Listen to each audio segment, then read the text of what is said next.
भूमिगत विशाल चूहा। सुंदरपुर नाम के एक गांव में नीरज और धीरज करके दो भाई रहते थे। उनका पिता सेठ चमनलाल हाल ही में गुजर गए थे। सेठ जी ने उसका पूरा पैसा, जायदाद, बैल, बकरी सब दोनों भाइयों के बीच में बांट दिया। तब से दोनों भाई अलग से रहने लगे। धीरज एक खड़ूस और कंजूस आदमी था, किसी को भी मदद नहीं करता था। लेकिन नीरज एक नेक और अच्छा इंसान था।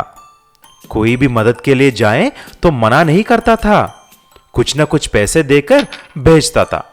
ये देखकर धीरज ने नीरज से ऐसा बोला, अरे भाई, तुम ऐसा ही दान धर्म करोगे तो तुम्हारे पास कुछ नहीं बचेगा, तुमको खाने के पैसे भी नहीं रहेंगे। भैया, तुम गलत बोल रहे हो। तुम जितना दान करोगे हमें उतना पुण्य मिलता है। हमें जितना हो सके दूसरों की मदद करनी चाहिए। चल हट, तुम नहीं सुधरोगे। लेकिन धीरज को अपने पिताजी के पैसे नीरज ऐसा दान धर्म करना बिल्कुल अच्छा नहीं लगा। नीरज के पैसे भी हड़पने की सोचता है। फिर एक योजना बनाता है। धीरज 10 दिन मेहनत करके एक भूमिगत घर बना देता है। उसमें सारी सुविधाएं लगा देता है। फिर उसका पूरा पैसा उसी भूमिगत घर में रखता है, लेकिन बाहर दिखने के लिए तो एक झोपड़ी बना देता है। फिर नीरज के पास जाकर ऐसा बोला, अरे नीरज भाई, मैं बर्बाद हो गया, कंगाल हो गया रे। क्या हुआ भैया? क्या बोलूं रे, मैंने अपना पूरा पैसा एक बिजनेस में रखा है, लेकिन एक दिन में मेरा पूरा पैसा चला गया। मैं बर्बाद हो गया।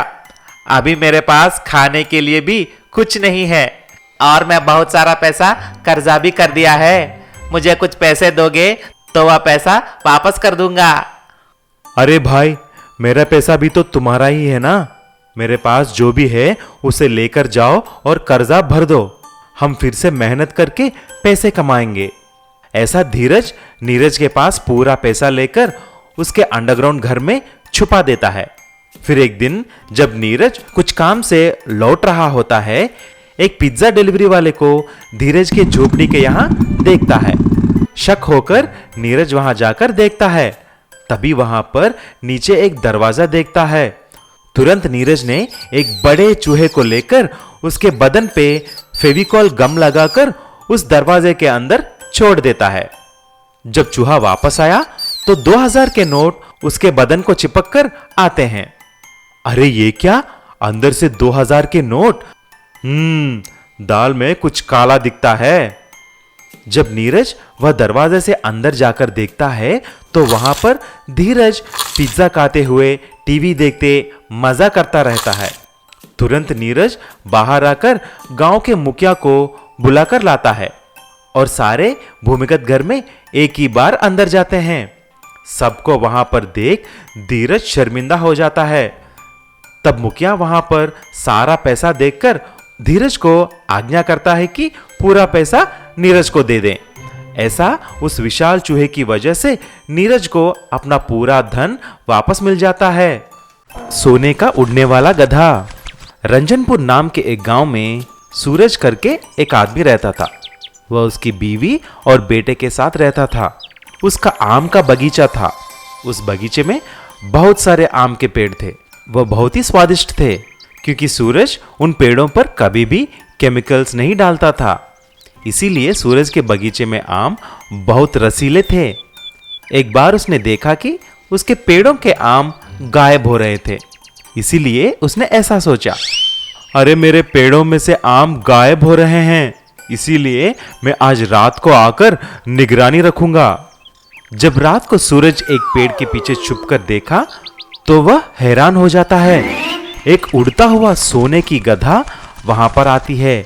वहां आके उन आम के पेड़ों में से आम खाने लगती है। ये देखकर सूरज पहले घबरा जाता है, लेकिन कुछ देर के बाद उसके दिमाग में एक विचार आया।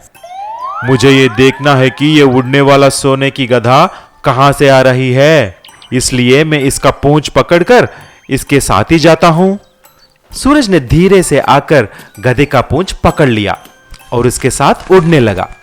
थोड़े देर उड़ने के बाद गधा और सूरज एक अद्भुत जगह आते हैं। वहां पर सब कुछ सोने का था। तभी सूरज लालच में आकर एक थाली में कुछ सोने का पत्थर डाल देता है और जब फिर गधा वहां से उड़ने लगा तभी उसकी पूंछ पकड़कर सारा सोने के साथ सूरज फिर बगीचे में आ जाता है। घर जाकर सारी बात बताता है। तभी उसकी पत्नी, अरे ये क्या है जी, वहाँ पर इतना सोना है तो हमको फिर से वहाँ पर जाना है ना। जाकर जितना सोना हो सके उतना ज्यादा सोना लाएंगे, हमको करोड़पति बनना है ना। तभी सूरज हाँ बोल देता है। अगले दिन रात को सूरज, उसकी पत्नी और उसका बेटा उस आम के बगीचे में जाकर छुप जाते हैं और सोने की गधे की इंतजार करते हैं। जब गधा वहां पर आता है धीरे से सूरज उसकी पूंछ पकड़ लेता है और फिर उसकी बीवी सूरज की पैर पकड़ती है और उसका बेटा अपनी माँ का पैर पकड़ता है और गधे के साथ उड़ने लगते हैं।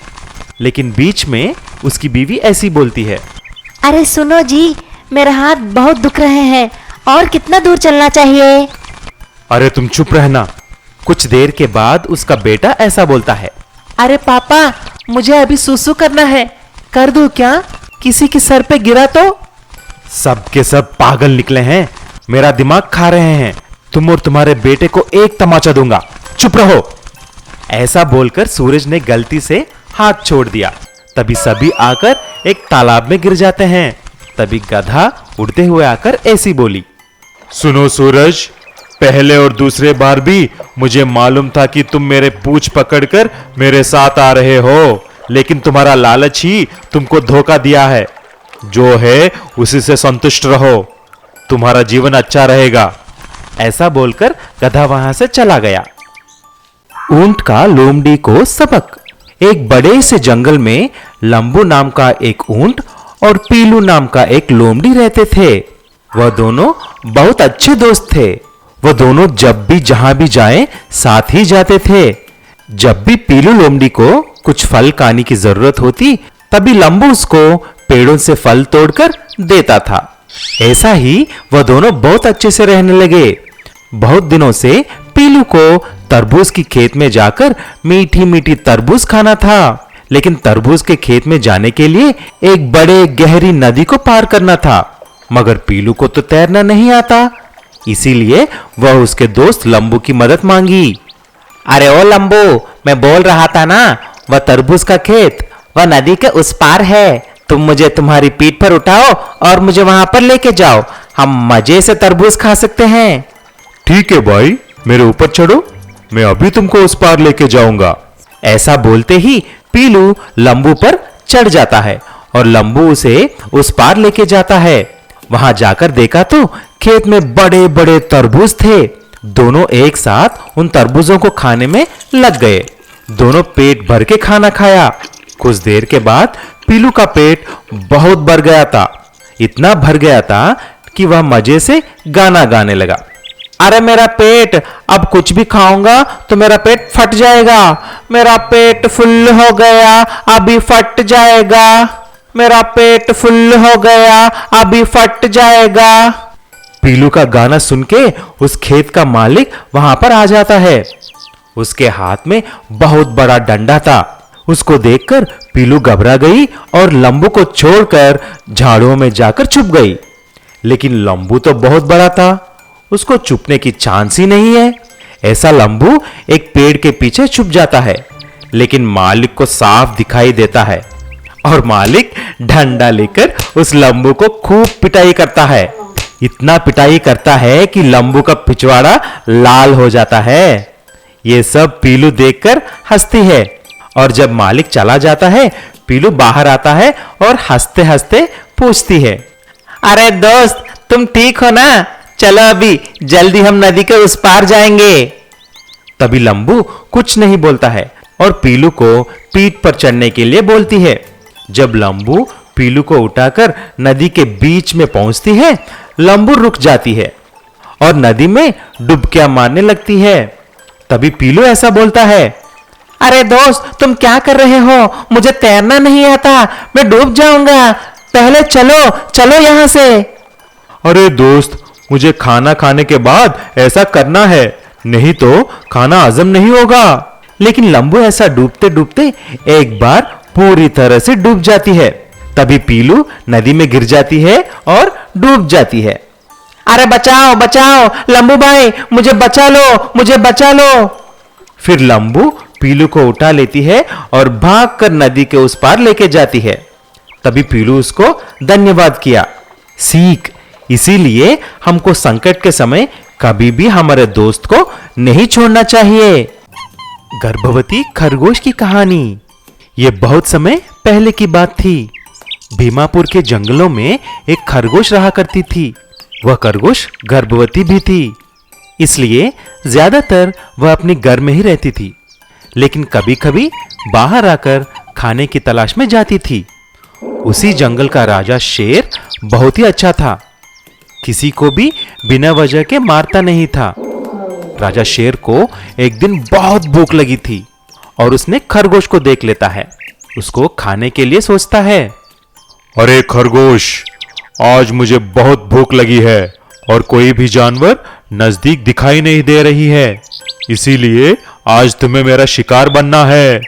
तभी खरगोश ने भारी मन से रोते हुए ऐसी बोली, अरे महाराज, आप बोलो तो मैं अपने जान देने के लिए भी तैयार हूँ, लेकिन मैं अभी गर्भवती हूँ। मेरे पेट में छोटे छोटे बच्चे हैं। मेरे लिए ना सही उन छोटे बच्चों के लिए मुझे छोड़ दो। खरगोश की बात सुनकर शेर की आंखों में आंसू आ जाते हैं और शेर प्रतिज्ञा करती है कि वह उसको नहीं मारेगा, बल्कि उसकी रक्षा भी करेगा। तभी से शेर खरगोश से दोस्ती करने लगी, उसी के साथ रहने लगी। ऐसा ही कुछ दिन बीत गए और खरगोश ने 5 छोटे छोटे खरगोशों को जन्म दिया। एक दिन जब खरगोश और शेर बच्चों के साथ खेल रहे थे, एक दुष्ट चालाक लोमड़ी उनको देख लेता है और मन ही मन में ऐसा सोचता है, खरगोश के बच्चे तो बहुत स्वादिष्ट रहेंगे। मुझे उनको पाने के लिए पहले उस शेर से दोस्ती करनी पड़ेगी। ऐसा सोचकर लोमड़ी शेर के साथ दोस्ती करने लगी। उसको रोज आकर मिलती थी और बहुत सारे बातें भी करती थी। कुछ दिन के बाद जब शेर और खरगोश खाना ढूंढने के लिए बाहर गए, लोमड़ी ने चुपके से खरगोश के घर में जाकर एक बच्चे को उठाकर भागती है। जब दोनों घर पहुंचे, खरगोश ने देखा कि उसकी एक बच्ची गायब है। तभी शेर से जाकर ऐसी बोली, शेर भाई देखो, जब हम बाहर गए कोई आकर मेरे बच्चे को उठाकर ले गए। तुम उदास मत हो, ये किसी जान पहचान वाले की काम लगता है। मैं कल इधर ही रुककर चुपके से सब देखूंगा कि आखिर बात क्या है। शेर चुपके से सब देख रही थी। कुछ ही देर में उसकी दोस्त की नाटक करने वाली लोमड़ी वहां पर आया और बच्चों को उठाकर भाग रही थी। लेकिन शेर, जो ये सब चुपके से देख रही थी, लोमड़ी का पीछा किया और उसको पकड़ लिया और खरगोश के बच्चे को बचा लिया। फिर एक ही पंजे से उस लोमड़ी को मार देता है। ये सब दूर से देखकर खरगोश बहुत खुश हो जाती है। तुम्हें मेरा बच्चे को बचाने के लिए बहुत धन्यवाद भैया। मैं तुम्हारी जिंदगी भर आभारी रहूंगी। इसीलिए हमको सावधान रहना चाहिए कि हम किससे दोस्ती कर रहे हैं। कुछ दोस्त हमको हानि भी पहुंचा सकते हैं।